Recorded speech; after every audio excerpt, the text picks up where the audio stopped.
તો મિત્રો વાગ્યા છે અત્યારે સવારના 6:30 ની મારે જવાનું છે રનિંગ કરવા.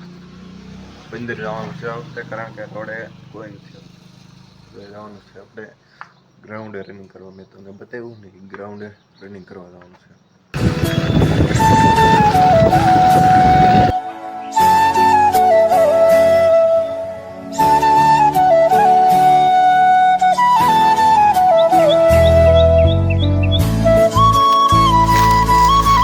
હેલો, નમસ્કાર એન્ડ ગુડ મોર્નિંગ મિત્રો. તો કેમ છો બધા? મજામાં?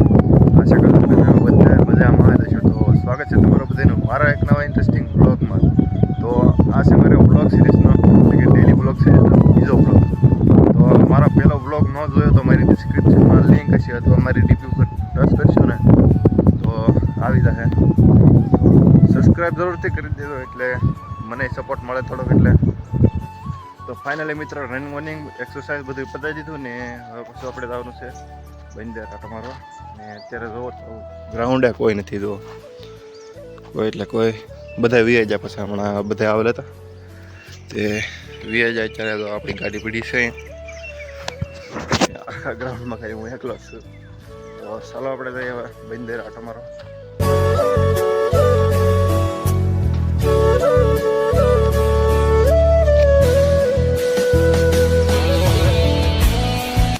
તો ફાઇનલી મિત્રો મોકો ગઈ જશે અત્યારે દરિયે. ને જો તમે અત્યારે અહીં લો વ્યૂ જુઓ, તમને મજા આવે એવો છે.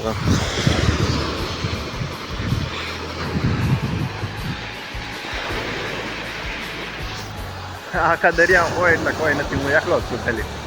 તો મારી સિવા કોઈ ત્યાં જ નહીં, કે કોઈ કાંઈ આ બધું કાંઈ નથી. આ બધું કાંઈ નથી. મારી બાઇક પડી હતી ખાલી અહીંયા. હા, સુરત.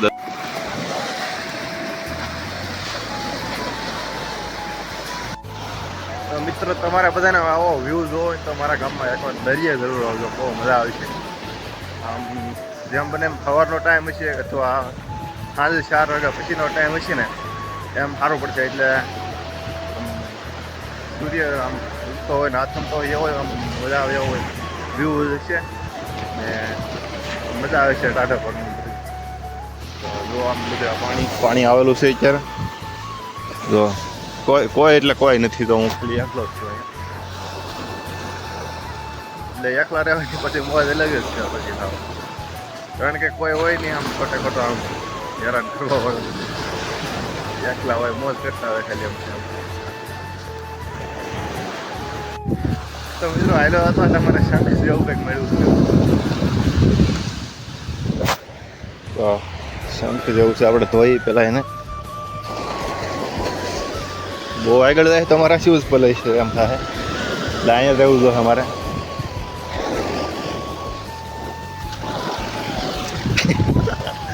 શૂઝ પલત મારા આપણા.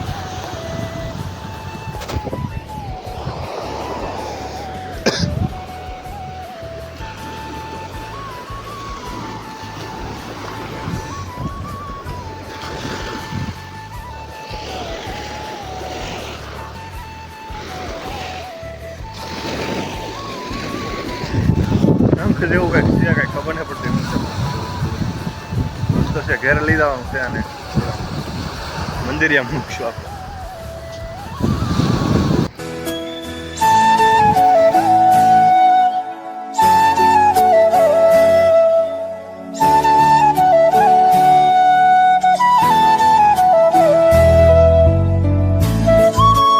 તો ફાઇનલી મિત્રો આપણે અહીંયા આવ્યો, એટલે કે હું અહીંયા આવ્યો એને ઘણો સમય થઈ ગયો. તો હવે આપણે ઘરે જવાનો ટાઈમ થઈ ગયો. આમ લો સુરજ દાદા કેવા થઈ ગયા. તો સુરજ દાદા લાલમાંથી પીળા થઈ ગયા. તો હવે આપણે ઘરે જઈશું.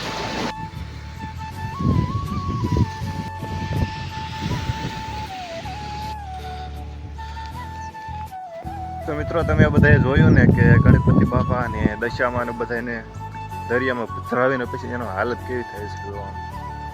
મેં તમને બતાવ્યું ને હમણાં. એટલે ધ્યાન રાખો. એટલે એમ આવું કેટલો લીધો હોય. ઓલા પણ ભઠ્ઠી કરી નાખેલી હતી, ભઠ્ઠી તાપી લીધેલા છે એમ ગણપત દાદામાં. જો પછી કે ભૂકંપ આવ્યું ને આ વાવાઝોડું એવું સુનામી ને એવી બધી થાય જ હતી ને. પછી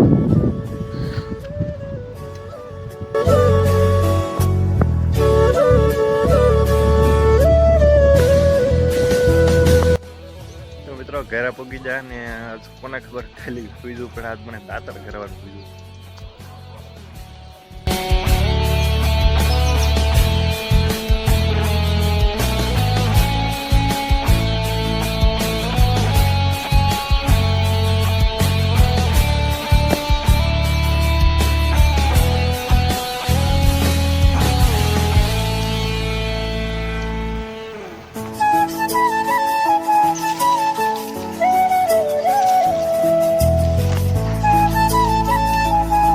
મિત્રો આ ઘઉંની એક ખાસિયત છે, એમાં અને હાવ પાકલ હોય ને તો મજા ન આવે ખાવાની. આ થોડાક આવા આ ટાઈપના પાસા હોય ને તો ખાવાની મજા આવે.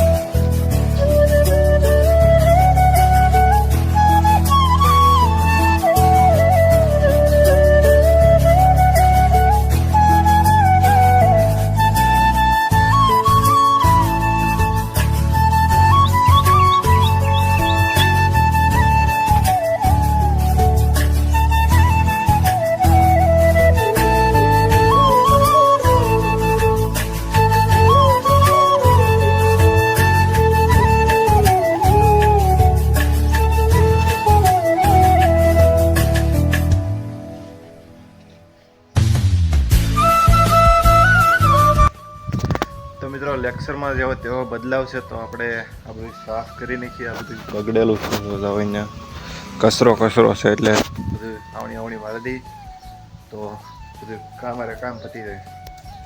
તો ચાલો વાળી લઈ બધું કામ આપણે સાફ કરી બધું. તો ફરી કેમ થઈ ગયેલું છે હાવ.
A few minutes later. તો મિત્રો 2 વાગી ગયા ને હું થોડોક ફ્રી થઈ ગયો છું, એટલે હું જાઉં છું હવે મોટર ચાલુ કરવા. 1 hour later. તો ફાઇનલી મિત્રો મોટર ચાલુ થઈ ગઈ છે ને હું જાઉં છું વાડીમાં પાણી પાવા. બતાવું હમણાં તમને ક્યાં પાણી પાવાનું. નળી ચાલુ છે,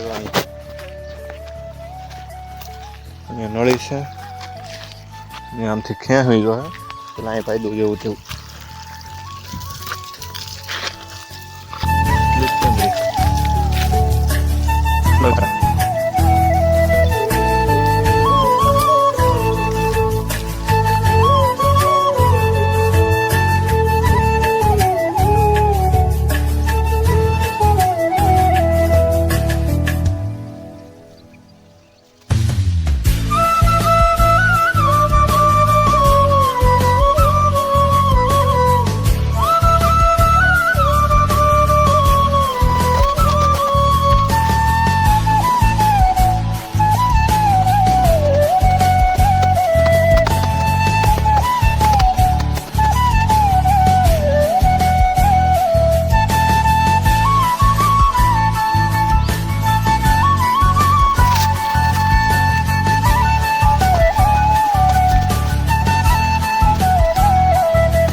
ફાઇનલી મિત્રો પાણી પહોંચ્યું છે આખી વાડીમાં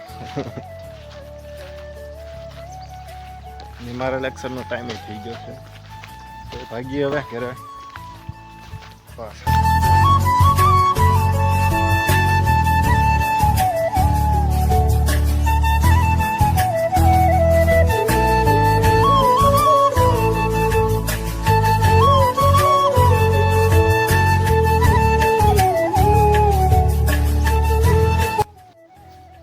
ફાઇનલી મિત્રો તો વાડીનું કામ બધું પતાવ્યું, હાથ પગ ધોઈને ફ્રેશ થઈ ગયો. તો ફાઇનલી મિત્રો 5 વાગી ગયા અને હું નીકળી ગયો છું બહાર હવે રનિંગ કરવા જવાનો ટાઈમે. તો તૈયાર તો થઈ ગયો, ખાલી શૂઝ પહેરવાનું બાકી છે ને આ જમરૂક તો હમણાં તો ઓલા પણ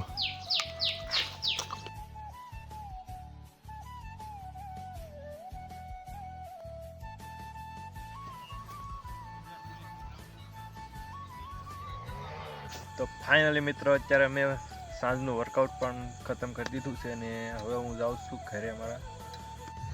તો મિત્રો ઘરે પહોંચી ગયો ને આજનું બધું વર્કઆઉટ બધું પૂરું કરી નાખ્યું, વાંચવાનું બધું પૂરું કરી નાખ્યું ને રનિંગ કરીને અત્યારે આવ્યો છું.